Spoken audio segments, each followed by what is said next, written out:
how can I wake up my friends and family? So I'm going to answer this question that I get all the time, and it's an answer that sometimes people don't like to hear, but I'm going to explain why I think it's true.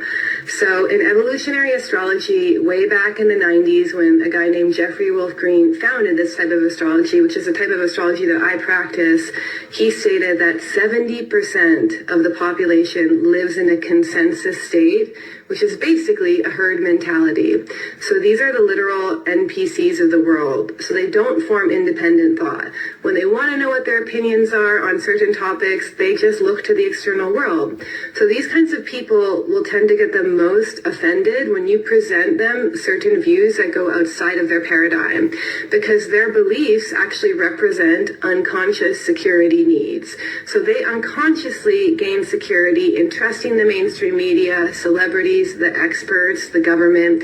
They basically can't really think for themselves, so they seek security in outsourcing their opinions to the outer world. And moving from this consensus herd mentality to the next stage, which is an individuated state, is actually often a traumatic process, because instead of trusting the external world like you always have, the government, the authorities, you actually have to learn how to trust self as an inner guidance system instead. And in order to do that, you actually have to decondition and undo a lot of what you thought was true about yourself and the world in the process. So this is a really alienating and lonely process by design, because in order to discover who you are, you actually have to separate from the herd to begin with. And the thing is, you can't actually force people out of this state. It has to come from an inner calling. So it has to come from them realizing that there is something different inside of them that can't be explained by the experts, science, celebrities, government. And in my view, it really takes a certain ripeness of the soul to even want to go down that path, because it's not easy.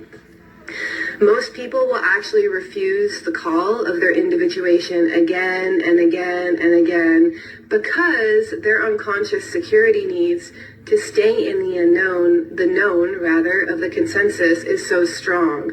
So you don't want to hate them for that. It's actually a necessary stage in their own soul's development. And this is why trying to wake up family, friends, and others in general is almost always a failed project.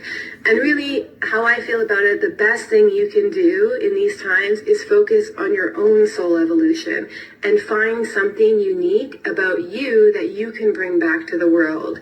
And the reason why I'm saying that is because it is the most highly individuated and spiritualized people who actually create the next consensus.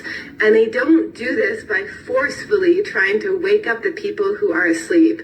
They do this by bringing back their true essence, their true nature, and... You're asleep. Like this woman says so. Wake up.